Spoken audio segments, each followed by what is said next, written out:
What if I told you that the secret to building wealth has been hidden in plain sight for thousands of years? While everyone's chasing the latest crypto trends and dropshipping schemes, ancient civilizations were already mastering passive income strategies that would make today's entrepreneurs jealous. I'm about to reveal 5 forgotten wealth-building methods from history that you can actually use right now to create your own money-making empire. Before we dive into these ancient secrets, hit that subscribe button because this channel is all about finding unconventional paths to financial freedom.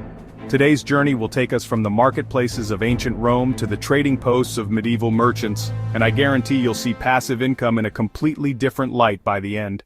Let's start with the most powerful passive income strategy ever invented, a strategy that has stood the test of time. We're talking about a method that's been diligently generating wealth for over 4,000 years, quietly and consistently enriching those who understand its fundamental principles. This isn't some fleeting trend or modern invention. It's a time-honored approach rooted in the very foundations of civilization. The ancient Babylonians, a civilization renowned for its advancements in mathematics, astronomy, and law, didn't just create the first written laws, as evidenced by the Code of Hammurabi.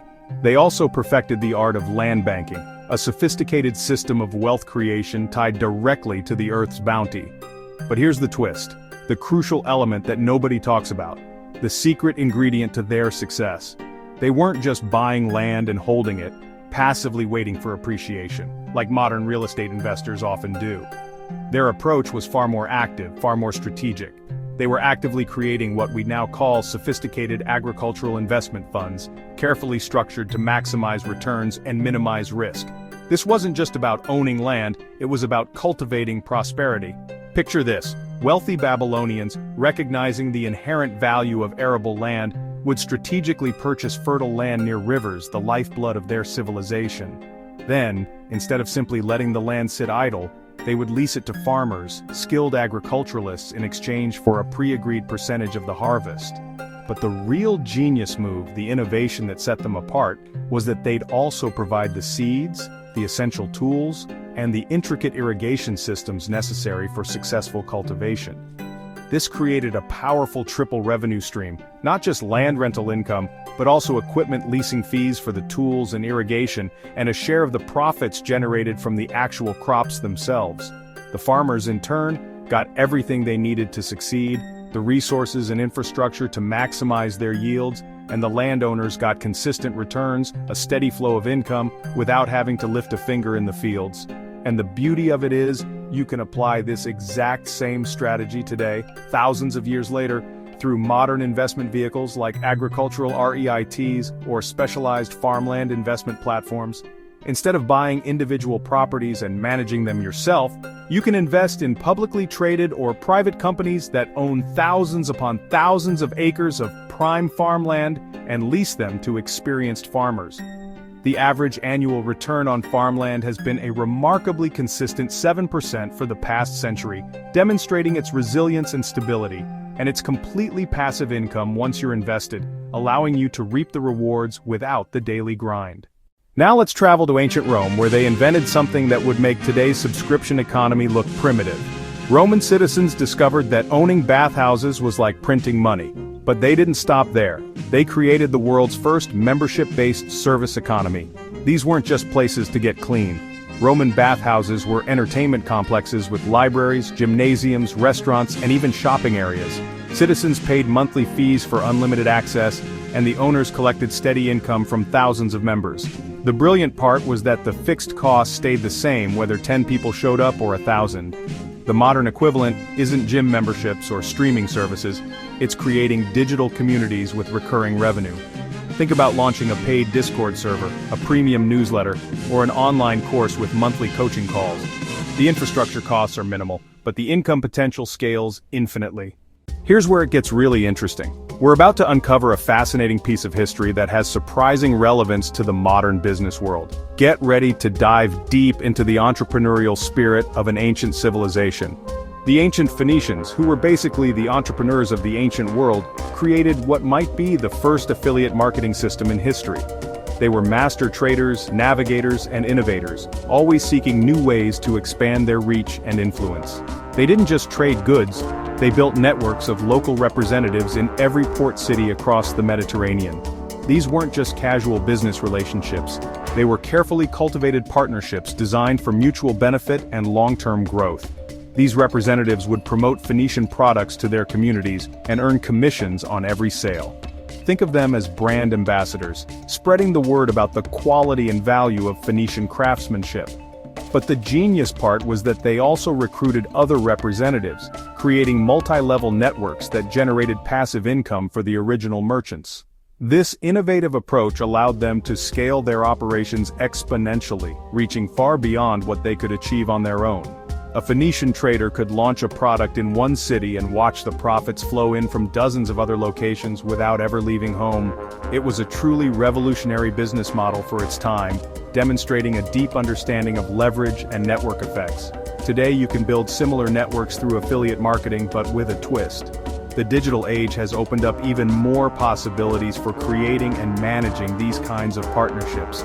Instead of promoting other people's products, create your own digital products and build an affiliate army to sell them. This gives you greater control over your brand, your messaging, and your overall business strategy.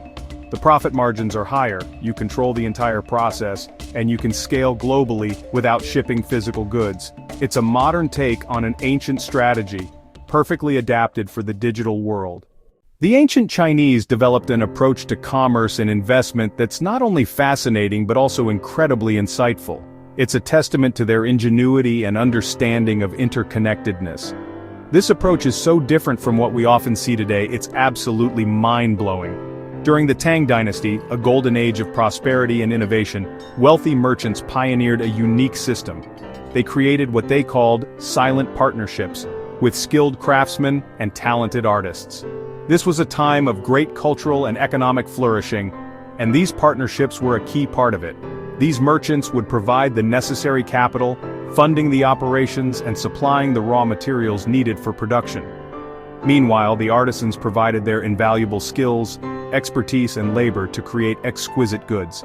It was a symbiotic relationship built on mutual benefit. The profits generated from the sales of these goods were then split between the merchant and the artisan based on a pre-agreed ratio. What's truly remarkable is that the merchants didn't limit themselves to just one partnership. They had multiple partnerships running simultaneously, diversifying their investments and maximizing their potential returns. But here's the part that's pure genius, the real stroke of brilliance. They didn't just fund individual craftsmen in isolation. They understood the power of synergy and collaboration. Instead, they strategically created interconnected networks where one artisan's finished output seamlessly became another artisan's essential raw material. This fostered efficiency and reduced reliance on external suppliers. For example, a forward-thinking silk merchant might provide financial backing to a silkworm farmer, a skilled thread spinner, a meticulous fabric weaver, and a talented clothing designer, all within the same network. With each step in the production process, from silkworm to garment, value was added to the final product.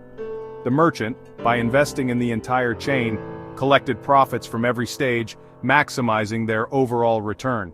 This, in essence, is supply chain investing at its finest, a concept that has stood the test of time and remains relevant even today. In the modern era, you can apply this same principle by investing in companies that strategically control entire production chains, from the sourcing of raw materials all the way through to the distribution of finished products to consumers. When evaluating potential investments, look for businesses that either own their key suppliers outright or have secured exclusive, long-term contracts with multiple stages of the production process. This vertical integration can provide a significant competitive advantage. The potential profit margins in such ventures are often incredible, because these companies are strategically capturing value at every single level of the supply chain, leading to enhanced profitability and long-term growth. Now for the most surprising discovery: ancient Egyptian priests accidentally created the first passive income real estate empire. Temples weren't just religious centers, they were economic powerhouses that owned vast amounts of property. But they used a strategy that modern investors completely overlook. Instead of renting properties for monthly payments, Egyptian temples would lease land for decades in exchange for upfront payments and annual tribute. This created immediate cash flow plus ongoing income streams. They also required tenants to maintain and improve the properties, so the temple's assets grew in value over time without any investment from the owners. You can use this strategy with seller financing or lease-to-own agreements. Instead of buying rental properties with mortgages, find sellers who'll accept payments over time. You get immediate cash flow, the seller gets steady income, and you build equity without traditional financing. The Vikings, believe it or not, were incredibly sophisticated passive income generators. They didn't just raid and pillage, they established trading posts across Europe and collected taxes from every merchant who used their routes. They created what economists now call toll booth businesses, controlling strategic points where commerce had to flow through. Modern toll booth businesses include domain names, patents, copyrights, and digital platforms. Buy premium domain names in growing industries, create intellectual property that companies need to license, or build platforms that connect buyers and sellers. Once established, these assets generate income with minimal ongoing effort. These ancient strategies work because they tap into fundamental human needs that never change: food, shelter, security, and social connection. While technology evolves, the underlying principles of creating value and capturing returns remain constant. The most powerful lesson from these ancient civilizations isn't about specific tactics, it's about thinking systemically. Instead of trading time for money, they created systems that generated wealth independently. They built assets that worked for them, not the other way around. Start with one strategy that resonates with your skills and resources. Whether it's agricultural investing, digital communities, affiliate networks, supply chain businesses, creative financing, or toll booth assets, the key is consistent action over time. Which ancient strategy surprised you the most? Drop a comment below and let me know which one you're planning to implement first. Remember, the best passive income strategies aren't new, they're just forgotten. Subscribe for more historical wealth secrets that actually work in today's economy.